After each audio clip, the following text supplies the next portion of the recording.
हाय मोर Facebook बंधु मैंने आज आमर लाइन नहीं किंतु मु गोटे कोबी तरकारी कहबी आपण मैंने देखु आपण को भल लगिले कहे ये गोटे माने जेहेतु लाइन नहीं कंचा मसला रे कोबी तरकारी हम तेणु आपण को केमी लगे मत कहे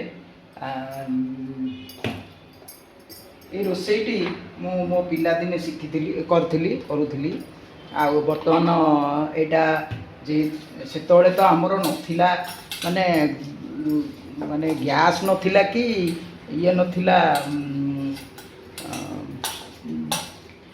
केवल काठ चुली रे आमे रांधुलु।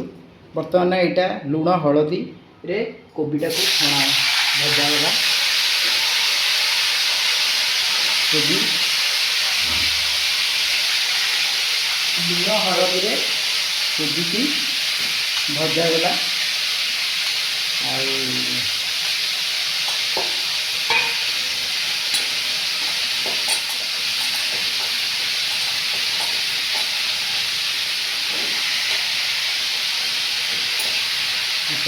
लुण हलदी रे कोबी भजा गला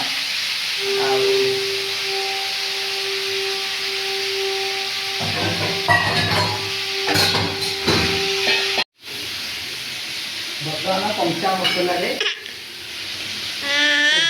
भजा हो कंचा मसला लुण हलदी लंका गुंड बड़ी से लंका गुंड भी गोटे किसी नाला धनिया गुंड नाला से किसी नाला कि आम सब सेमती ही शिखुलु शिଳରେ बाटुलु सुखिला लंका बाटुलु नाली कौन आम जान नाली हुए बोली तरकारी नाली हेल्ले भल लगे बोली थे मो भाउज नवम पढ़ुली नवम दशम गाँव को जाऊ आम गोटे अकेजन चलता बाहागर भोजी पर झील मैंने झील विदा होगला भाउज मैंने थे भाउज कहले आज सुकुना आज आस देख मु गोटे तरकारी बनाऊँ भाउज से भाउज अच्छा राउरकेला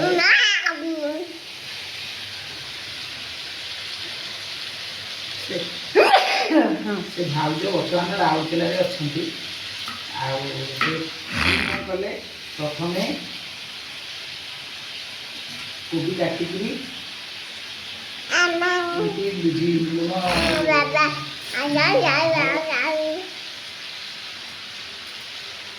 लुण हलदी रे गोलेकरी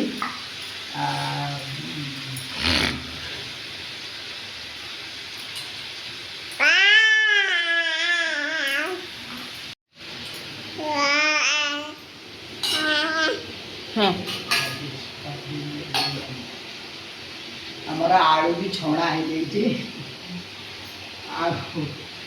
नातुणी बड़ हईराण कर देखे दौनी आपण मैंने शुणु नातुणी हईराण करवा समय जेहेतु हईराण करें वीडियो करवाटा भी कष्ट हो पड़ी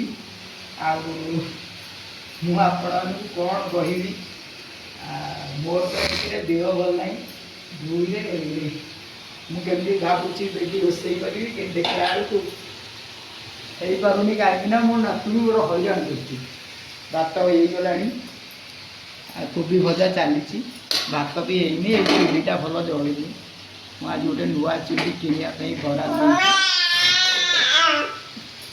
बराद भजा भजा चली तरकारी है आपन को जल्दी ए बर्तमान एतिक रही आपण मैंने देखूँ कहला आपन को तरकारीटा देखिए बर्तमान हेलो कही बर्तमान लुण हल्दी पड़ेनि टमाटो पड़ा आलू पड़ा आउ कोबी बर्तमान कषा चली कंचा मसला पियाज पड़ी लंका पड़ी आउ टमाटो पड़ी आलू पड़ी आलू को भाजी रखी आलू पड़ी बर्तमान लुण पड़ो तो आम आज जेतु लाइन ना तो बिना ग्राइंडर रे आम मसला कषिकी करुचु तो अपना देखु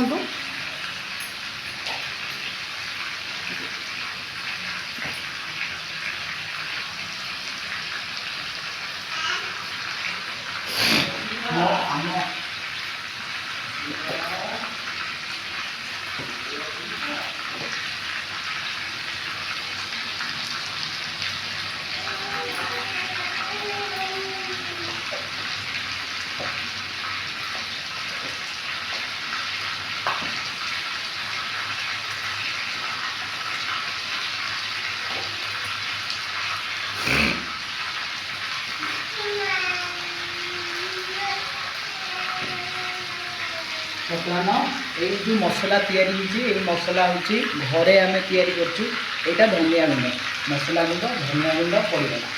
ବର୍ତ୍ତମାନ ତାପରେ ଟିକେ ୱାଟର ଦେଇକି ଆମେ ଏଟାକୁ ଝୋଳ କରିପାରିବା। ହଁ ବର୍ତ୍ତମାନ ଏଇଟା ୱାନ୍ସ କଷିଗଲା ପରେ ଆମେ ଟିକେ ଝୋଳ ଦେଇଦେବା।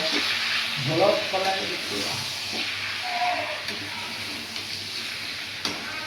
ବହୁତ ଭଲ ବାସ୍ନା ବି ହେଉଛି। ଆମେ ଏଇଟା ବିନା ଗ୍ରାଇଣ୍ଡରରେ କରୁଛୁ, ତ ଲାଇନ୍ ନାହିଁ, ଇନଭର୍ଟରରେ କାମ ଚଳାଇବାକୁ ପଡ଼ୁଛି। ଆମ ଏପଟ ଏରିଆରେ କ'ଣ ଅସୁବିଧା ହେଇଛି ସେଥିପାଇଁ ମେସେଜ୍ ଆସିଛି ଫୋନ୍କୁ କି କୌଣସି କାରଣ ପାଇଁ ଲାଇନ୍ର କାମ ଚାଲିଛି, ସେଥିପାଇଁ ଏବେ ଆସିପାରିବନି। ଆପଣମାନେ ଦେଖୁଥାନ୍ତୁ ଆଉ ନିଶ୍ଚିତ ଏଇଭଳିଆ ଘରେ ଟ୍ରାଏ କରନ୍ତୁ।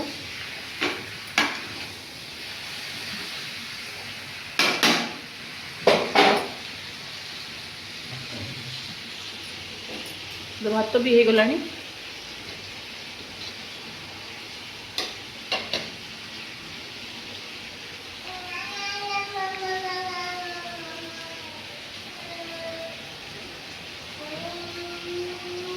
ସେଠି ପାଣି ଗୋଟେ ନେବେ ହେଇଗଲାଣି। ଏଥିରେ ପାଣି ଦେଇଦେଲେ, ଯେହେତୁ ଆମର ଚୁଲି ଖରାପ ଅଛି, ନହେଲେ କୋବି କଷା ହେଲେ ଏମିତି ଖାଇବାକୁ ପଡ଼େ। କିନ୍ତୁ ଯେହେତୁ ପାଣି ଏଥିରେ ତରକାରୀ ଆମର ଡାଲମା କରିନି, ସେଥିପାଇଁ ଏଥିରେ ପାଣି ଦେଇ ଏଇଟା କୋବି କଷା ଭଳିଆ ହେଇଗଲାଣି। କିନ୍ତୁ ପାଣି ଦେବାକୁ ବାଧ୍ୟ ହେଉଛି, କାହିଁକିନା ଆମର ଡାଲି କରିନି, ଏଥିରେ ଆମେ ଚଳେଇବୁ। ଆଜିର ରୋଷେଇରେ ହେଇଛି ଭାତ, କୋବି ତରକାରୀ ଆଉ ଭେଣ୍ଡି ଭଜା। ଭେଣ୍ଡି ଭଜା।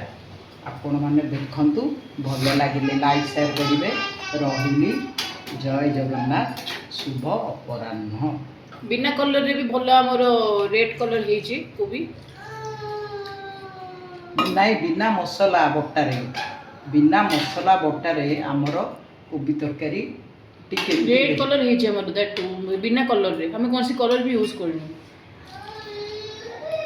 ଯା ମୁଁ ତାକୁ ରଖିବି, ତୁ ଭାତ, ଭେଣ୍ଡି ଭଜା, କୋବି ତରକାରୀ।